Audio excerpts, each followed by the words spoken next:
Bonjour, je suis Stéphane Raffard, je suis professeur en psychologie clinique. Je travaille aussi au sein du CHU de Montpellier où je coordonne la consultation en thérapie comportementale et cognitive de TCC de l'adulte, spécialisé dans la prise en charge du TOC. Ouais, bonjour, du coup Alexandre de Connor, je suis psychologue clinicien et thérapeute praticien superviseur en TCC et je travaille dans l'unité de Stéphane sur le TOC, l'unité de traitement et de consultation du TOC.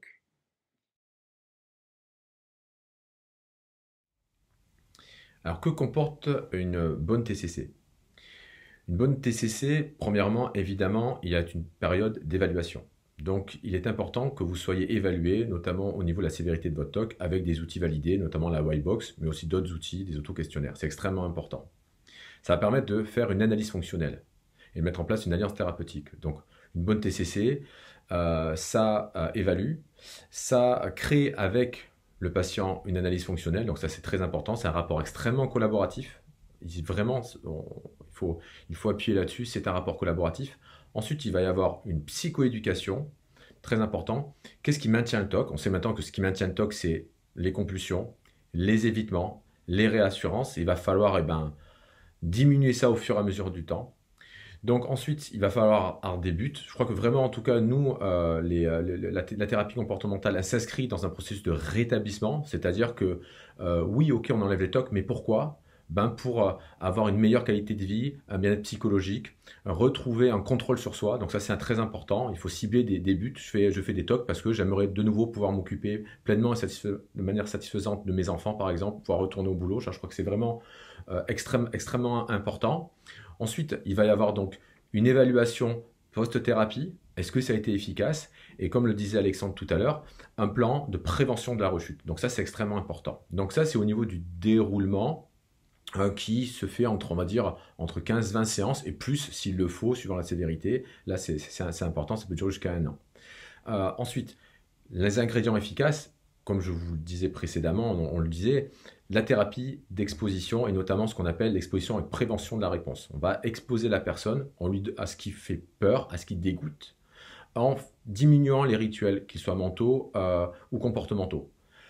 Ça, c'est la base. On peut utiliser certaines techniques cognitives pour ajouter, notamment quand on a par exemple des pensées fusion-action, quand on a par exemple des croyances d'hyper-responsabilité, ça peut être tout à fait intéressant. Dans un certain nombre de cas, on peut rajouter des techniques de troisième vague, notamment ce que dit Alexandre sur la diffusion, sur la défocalisation attentionnelle. Donc ça, ce sont les ingrédients efficaces. Mais la base de ce qui a été montré efficace concerne l'exposition avec prévention de la réponse. Qu'est-ce que... Tout à fait. Après, j'ajouterais peut-être pour donner des points de repère pratiques.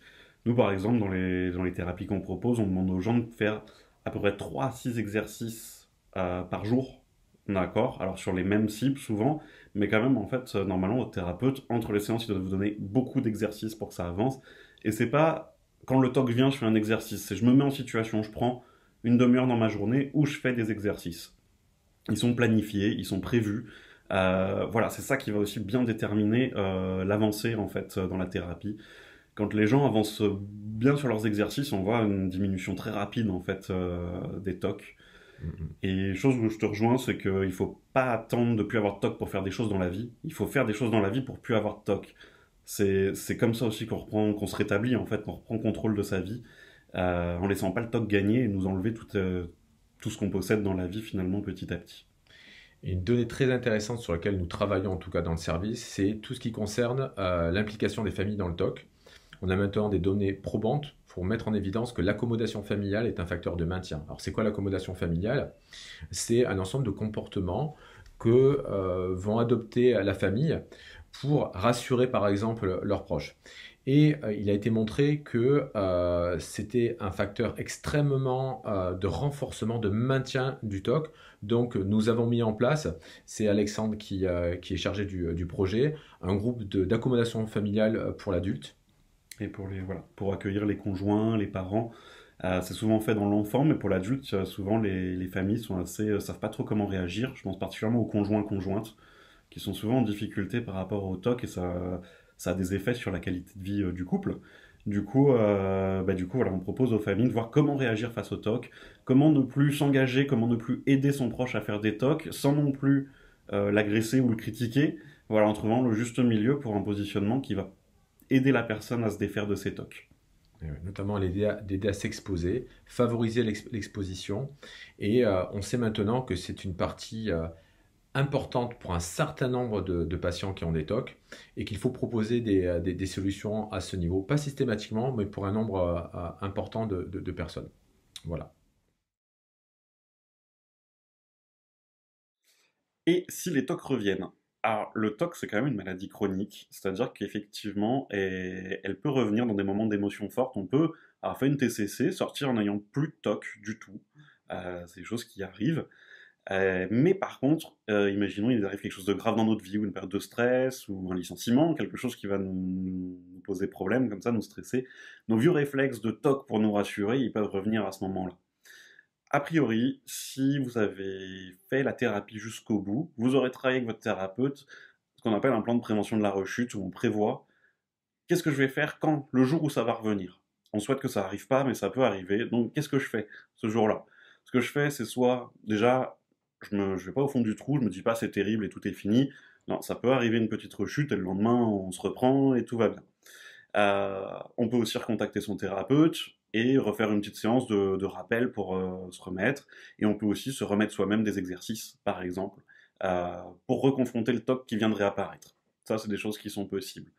Donc effectivement, ça, c'est des choses qui ont été vues selon votre TOC, selon la forme de votre TOC, avec votre thérapeute, sur la fin de la thérapie. Et c'est important de ne pas s'en aller de la thérapie dès lors qu'on commence à aller un peu mieux. Il faut aller jusqu'au bout pour effectivement faire ce plan de prévention de la rechute qui est très important.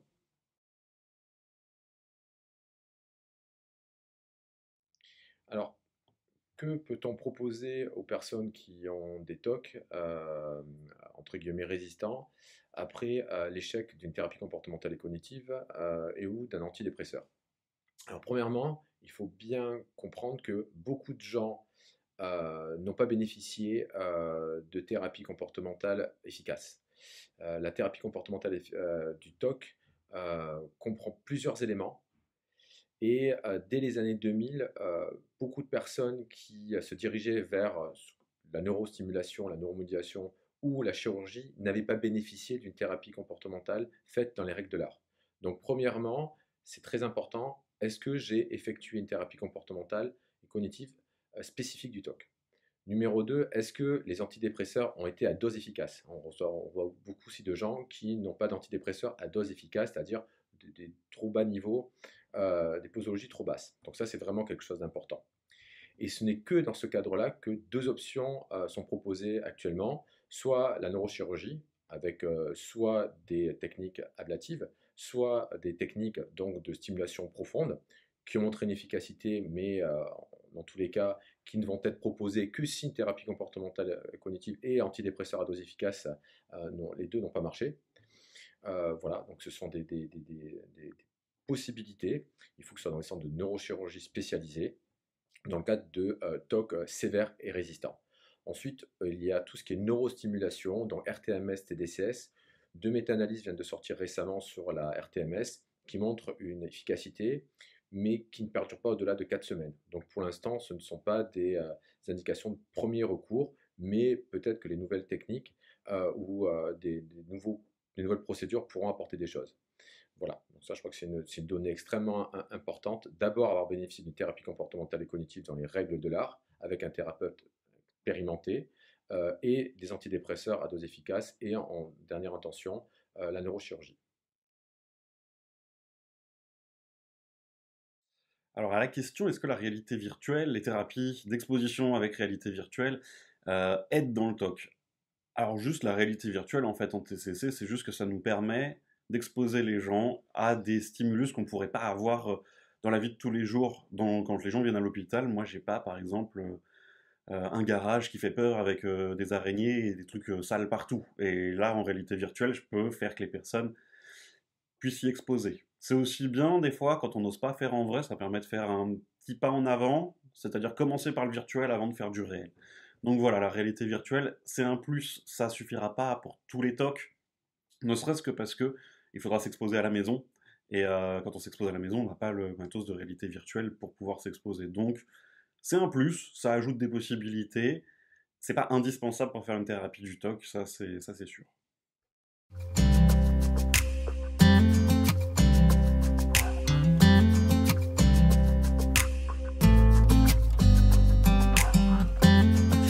I want you close.